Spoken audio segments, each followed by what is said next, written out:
Fairytale's world.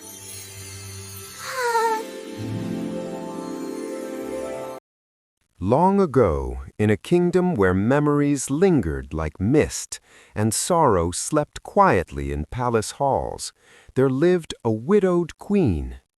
Many years had passed since her beloved husband's death, yet her heart still ached with loneliness. All the love she had left in the world she poured into her only child, a daughter known throughout the land for her rare beauty, gentle manners, and kind soul. As time moved on, the princess grew into a young woman, graceful and wise beyond her years. Soon a marriage was arranged with a prince from a faraway kingdom. Though the journey would be long and uncertain, it promised a hopeful future. As the day of departure approached, the queen prepared a magnificent dowry. Heavy chests filled with gold and silver, glittering jewels, fine goblets, and royal treasures fit for a queen-to-be.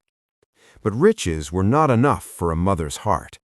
Wanting her daughter safe above all else, the queen appointed a maidservant to accompany the princess on her journey. On the night before her daughter left, the queen went alone into her private chamber. There she pricked her finger and let 3 drops of blood fall onto a small white cloth. Holding it tightly, she placed it in her daughter's hands. "Keep this close to your heart," she whispered. "As long as you carry it, no harm can touch you." Mother and daughter embraced, their tears falling together, knowing fate would soon separate them. At dawn, the journey began. Both women were given horses. The princess rode a magnificent steed named Falinor, a wise and noble horse blessed with the gift of speech. The maid followed behind. After hours on the dusty road, the sun burned high in the sky, and the princess grew terribly thirsty. Spotting a clear stream, she gently asked her maid, "Please, will you fill my cup with water?" The maid curled her lip in disdain. "If you're thirsty, climb down and drink yourself. I am no longer your servant." Hurt but humble, the princess said nothing. She dismounted, knelt by the stream, and drank directly from the water. "Oh, mother," she whispered in her heart, "if only you knew how your daughter suffers now." Later, beneath the fierce midday sun, they reached another brook. Once more the princess asked politely for water, and once more the maid refused cruelly.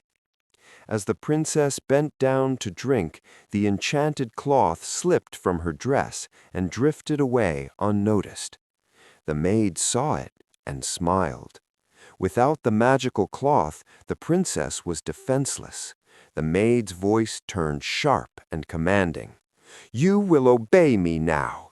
Give me your royal gown at once. If you tell anyone the truth, I will have you killed. Swear it." With no choice, the princess swore. She was forced into ragged clothes, while the maid dressed herself in royal splendor. The maid mounted Falinor. The true princess was pushed onto a tired old horse, yet Falinor remembered everything.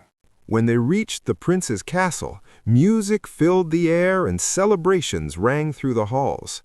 Believing the maid to be his bride, the prince welcomed her with honor and joy. Meanwhile, the true princess stood alone in the courtyard. The old king, father of the prince, noticed her quiet dignity and noble bearing.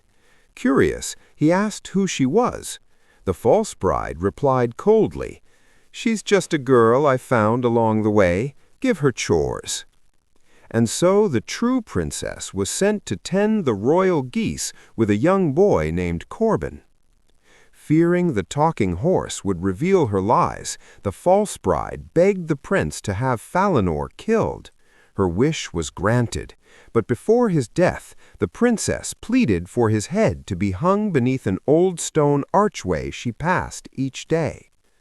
Each morning she whispered, "Alas, dear Falinor, hanging above, If my mother saw me now, her heart would surely break." In the fields, her golden hair shone like sunlight. When Corbin tried to touch it, she whispered to the wind, and it obeyed her. The strange happenings reached the old king. Curious, he watched, listened, and finally learned the truth when the princess poured her heart out, believing herself alone. That very night, the king revealed everything.